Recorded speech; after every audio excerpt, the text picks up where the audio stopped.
Now for this wonderful but very different take on COVID-19 and borders, our national character, and this past 12 months of pandemic strains. Music legend John Williamson wrote and recorded a terrific song about all this late last year. I showed you a short clip of it last month. Tonight I can go substantially better. John Williamson performed The Great Divide in the studio for us today, and then he joined me for a chat. So sit back, listen and enjoy.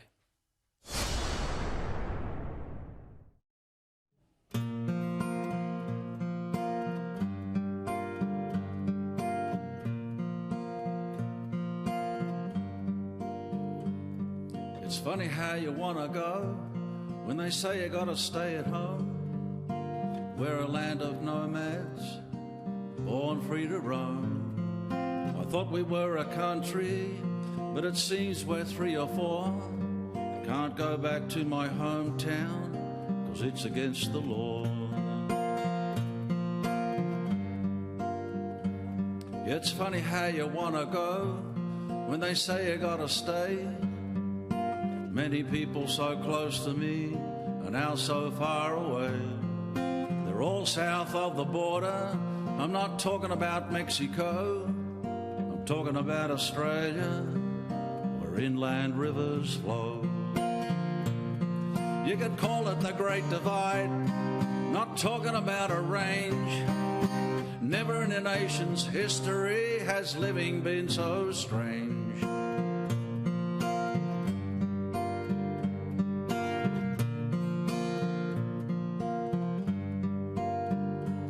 It's funny how you want to go more than you did before. I don't want to go OS. I don't want to leave our shore. I just want to be Australian. There's so much to explore. Wouldn't mind seeing my children, but that's against the law. You could call it the Great Divide, not talking about a range. Never in a nation's history has living been so strange.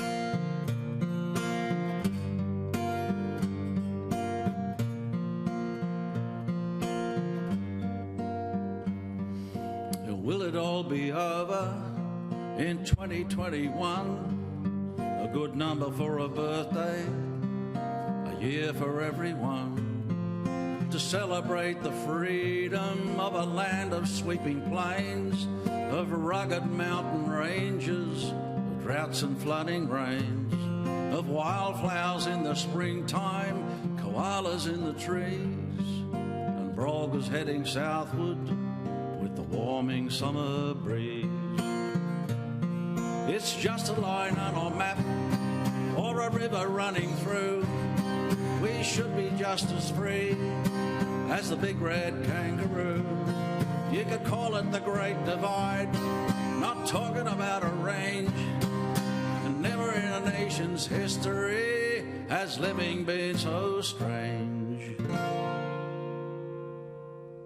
John Williamson joins me in the studio now. John, it's a pleasure to meet you. I love the Great Divide. Do you just have a knack of picking the national mood?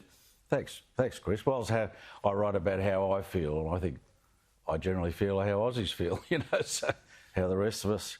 It's not really a criticism of any state or anything. It's just I don't want us to forget that we are one country, and I'm not into state-riotic attitudes.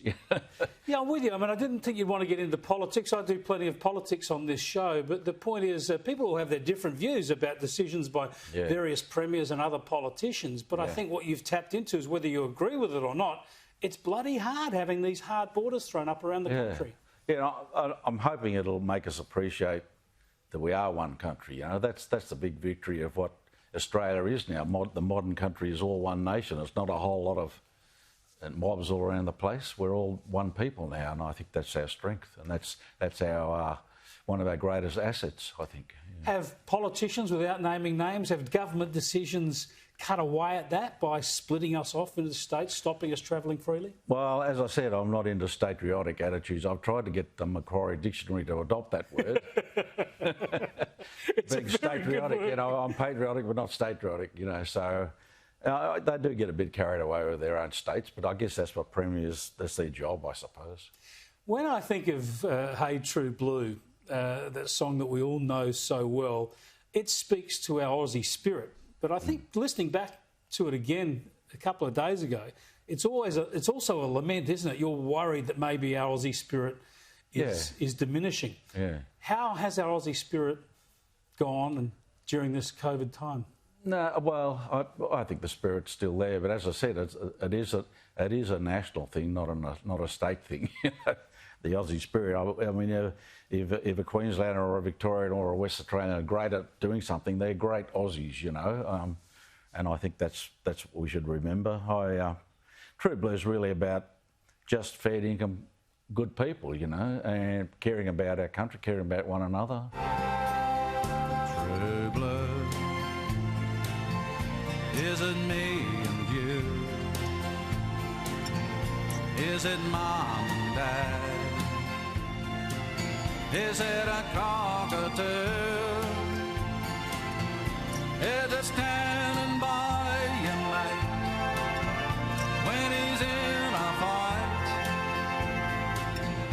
Or will she be right? True blue, I'm asking you. I said it on Arn Doe's show when he painted me. I said, I reckon you're True Blue, and he got quite taken back with that, you know, and I meant it because I think he's adopted Australia as his own, and he's a great bloke. For sure. And is that True Blue spirit getting us through the pandemic, or have we lost a bit of it? Oh, I think that the whole mateship thing there, I think deep down we are fair income people. I think that's, you know, if you say you're going to do something, you should do it, you know. I'm not real wrapped in the people that are taking advantage of JobKeeper and JobSeeker or whatever, but I don't think there's many of those. Now, you're the Mallee boy, you're from Western Victoria, the Mallee country. They're locked down at the moment, even though all the trouble, 21 infections, is in Melbourne. Yeah. Do you feel for their frustrations? We've been speaking to people from that area on the program tonight. Yeah, well, I'm sure they can't understand why they're involved. There's probably no cases out there, and it's been a bit weird, I must say, you know, going from Boggabilla to Gundawindi, or, you know, all the border towns. But I got a brother who's had a very good crop up northwest. My brother Pete, northwest New South Wales, and I don't think he's hardly noticed that the COVID has been a good year for them. But you know, I can understand. I'm very proud of the Victorians, the way they've kept it going after being locked down so often. I feel very sorry for them again now. One of the great lines from The Great Divide is where you talk about how because you're told to stay home, it makes you want to go. Yeah, I think that's a great thing. You know, I know there's the bookings of bed and breakfast and so on along the coast that are hard to get now. You know, people aren't going overseas. Well, I've been overseas a lot, but I'm still a lot happy to be here. You know, what a place to be locked into, you know. Absolutely. Now, 50 years you celebrated last year, 50 years as a singer, songwriter, performer. You must be pinching yourself from the Mallee boy in the early days, thinking that you could make it stick for 50 years. Well, I'm 75 and I wouldn't have believed I'd still be doing it, to be quite honest, because both of my grandpas died before that, and that was they were supposedly died of old age, you know. So, but and I'm still doing it, I'm still enjoying it, and I'm still remembering the words. But once I start mucking things up, I think I'll get out of it. But I'm doing it okay. I've just done a weekend in Western New South Wales, and all went well. First tour for 11 months. Well, you're off to Adelaide next week, and you've got Birdsville coming up. So you're winding back is the line you're using. No farewell tours, just winding back. Winding back, doing a bit less every year, but I'll keep going while I can do the job properly, Chris. I'll tell you what, John, though, as long as you're writing and performing songs like The Great Divide, we're actually tapping in, as you said, how you feel, and it's reflective of how many other Australians feel that you know you'll never stop. You'll be playing as they lower you into the grave, I reckon. That's right. Well, we were talking earlier. You know, you reckon I've seen most of Australia, but I like to quote the old bloke, an old journalist, who said, "Every Aussie should live 400 years to get a rough look at the place." You've just scratched the surface. There's so much to see. I really have only scratched the surface. So while I'm inspired by the nature of this country in particular, and the characters that that are really formed in the different places, I'll write about it, you know. Well, all power to you. Thanks so much for coming on the show. Great to meet you, John. Pleasure, Chris.